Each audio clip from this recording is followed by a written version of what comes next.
今回紹介するスレは、白ひげがやってたのって、に対する読者の反応です。それでは本編へどうぞ。生活費を切り詰めてふるさとに仕送りをしながら困った国に名前を貸して守って四皇が変なことしないように牽制しつつ仁義に外れた海賊を締めて、見込みがあったり悩みを抱えた若者を家族として迎え入れて船員と仲良くワイワイ遊んでるだけだよな。この辺にゴミ山大将敗北者。はぁはぁ敗北者？褒めてるのに理不尽じゃありゃせんか？エースとは2同レベルだった。敗北者は上にいるじゃろ。あ、クロコダイルばっかりじゃねえか。戦国白ひげ体制から杯丸子体制に穏便に移行できてたら海軍はどれだけ楽ができてたことか。こう言っちゃなんだが敗北者抜きにしてもエースは疫病神だよな。海賊王の息子を確保した以上何が何でも処刑しなくてはならない状況になった。一番悪いのは黒ひげだけどね、あいつほんまいらんことしかしねえ。黒ひげだって穏便に麦わらのルフィを狙ってたんですよ。追いかけてきたエースが悪いよ。運が絡むとはいえ夢の最短ルートが見えちゃったから仕方ないんだ。ほんととんでもねえ海賊だよ黒ひげ。海軍の予定ではエース処刑と白ひげ丸棒で大海賊時代終わってたから白ひげに何も言わせずに倒して黒ひげに余計なことさせなければ完全勝利だったから。家族ごっこしてただけだな実に空虚。黒ひげを総出で潰さなかった時点で海賊ではなくなってたんだろうな。平穏と家族と酒が大好きなめちゃくちゃ強いおっさんって感じだな。縄張りからみかじめ料取ってはいるんでしょ政府からしたらやまるざやん。みかじめ料地元のうまい飯と酒を少しとかかもしれん。ビッグマムよりは優しいみかじめ料だな。絶対天井金より安いし、今年は不作でお金があって時は払わなくても許してくれるぞ。白ひげは無料プランなんですよ。4項ファンボックス白ひげプラン0 B リンリンプラン寿命1ヶ月分半年街道プラン武器工場奴隷。裏実家への仕送りで精一杯だった。むしろ金払わせろや案件ですね。白ひげは見返りは求めなかったって言われてなかった？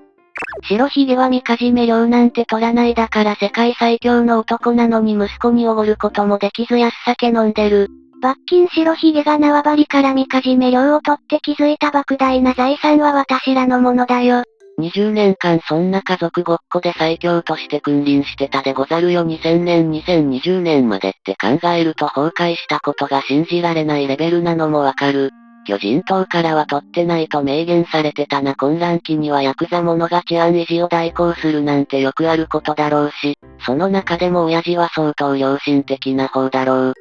ロジャーの死後20年というだけで実際は大海賊時代の10年以上前から最強クラスの海賊団扱いだったろうしな。若い人間は白ひげが海に君臨する世界しか知らないからいつか丸ぬとは分かってても白ひげが消えた海を想像するのは難しかっただろうな。現実に例えると世界同時多発テロ東日本大震災コロナの世界的大流行までずっと頂点だったって話だからな。なんならシャンクスが持ってきた酒が普段飲んでるのよりもいい酒だった疑惑。冗談抜きで海軍の失敗が白ひげ丸して均衡を崩した説。エース捕獲から戦争をせずに穏便に事を済ませるルートがあっとしたらインペルダウンでルフィによる解放が成功してた未来っていう皮肉よ。白ひげ貧乏問題に関しては事情を察していた人たちからせめて酒だけはとおごってもらえてたっぽさはある。労働環境も誰でも歓迎未経験者、前科問わずアットホームな職場ですだからな。禁止事項仲間マルシ裏があるね。そんなん常識じゃい。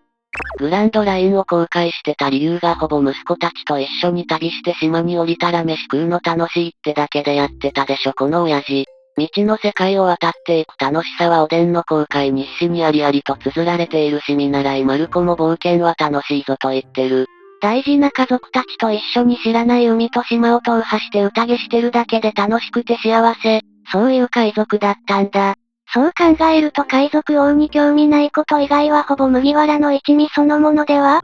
善意でくれたものとかはありがたくもらうだろうし。ルフィ本人はロジャーにだけどナミさんやサンジが白ひげより考え方だからちょうど良い感じに間の子みたいな海賊団になってる麦わらの一味。こうしてみると戦国からしてもエースを捉えてきた T1 にはいろんな意味でなんということをしてくれたんだと詰め寄りたい気持ちでいっぱいだったんじゃなかろうか。エース釈放という選択肢はない以上何しても白ひげは止まらないことがわかってるから腹くくったのであって、世界一自由な男が海賊王なのに対して四皇は不自由な海賊だからな金がない。白ひげの夢は家族が欲しいだから海賊王にしてやりてえもすれ違いすぎると思っちゃう。白ひげ王族を息子扱いするのちょっとあれだからな。せや弟ってことで一緒に船に乗る弟がロジャーの船に行ってしまって寂しい。こんなにいい人なら親父って慕いたくもなるわ。主要な収入源は財宝の発見や敵海賊船あたりなのかね。船長は仕送りしてるとはいえ割と懐寒いタイプだよね。白ひげ海賊団。海軍を自分から襲うことはなかった。むしろ逃げてばっかだったと和の国編で書かれたし主な収入源がマジで向こうからやってきた海賊ぐらいしかない。参加海賊も似たようなスタンスだったろうし皆でせこせこ節約しながら後悔してたんだろうな。白ひげ海賊団って貧乏なのかよがっかりだな。仕送りしてていっつも息子たちに酒たかって息子たちはみんな全部知ってるからな。ふるさとに貢いでたのはあくまで白ひげ個人の宝の取り分だぞ。例えば和の国に漂着した時にはお礼に置いていく程度の財宝はちゃんとあった。とはいえ、みかじめ領を取らない、仇は襲わない、海軍からは逃げる海賊も積極的に襲ってるイメージはない。だとするとマジで縄張り荒らした海賊への略奪と隠し財宝を見つけるくらいしか収入源がない。誕生日とかあったらいっつもいい酒送られてそう。魚人島は菓子がうまいんじゃもんとか言われるけど甘いもんはつまみにならなくてなーとかやりとりしてそう。まあ海賊狙いの海賊だったんだろう。むしろ縄張りの島々の住人からは確実に慕われてただろうし、本人たちが望まなくても食料とかの貢ぎ物は向こう側から自発的にくれた可能性は高そうよね。もらえるならもらうだろうし、島の住人らも生活に困らない程度には残した上で渡してるだろうし、そう考えると白ひげの勢力がどんだけ治安維持に貢献してたかは海軍や世界政府が一番痛感してそう。アラバスタのスモーカーとエースの触発もあくまで立場上の関係でパフォーマンスでもやらざる得なかったと考えればあまり当人たちに丸いなりがなかったのもその通りだろうし、大半が生活に困窮してるか破滅的に治安の悪いとこだろうから受け取れる量自体は少なそうだよね。スフィンクスみたいなとこ山ほど縄張りにしてそうだもん。最高なんだあいつ。貧乏のくせにミニスカナースはべらせるとは空虚じゃのう白ひげ。あれ戦意チームだからマルコの趣味の可能性もあるんじゃないか。パッとソース出せないけど SBS で白ひげの趣味って言われてたはず。ノベルエースだと海賊にいいも悪いもないって言ってたしどんな善行繰り返してようが所詮海賊は海賊なんだからいい人ぶってんじゃねえよみたいな感情は持ってそう。黒ひげは普通に親父のことはリスペクトしてるしよ。でも自分の夢の方が大事だからサッチは閉めてエースも突き出してグラグラももらっていくし元縄張りもたくさんいただきましたダブルピース。敬意と略奪が両立すんのマジで立ち悪いわこいつ。最後までご視聴いただきありがとうございました。皆さんは今回のスレについてどう思いましたか？ぜひコメント欄で教えてください。これからもワンピース反応集投稿していくのでチャンネル登録、高評価よろしくお願いします。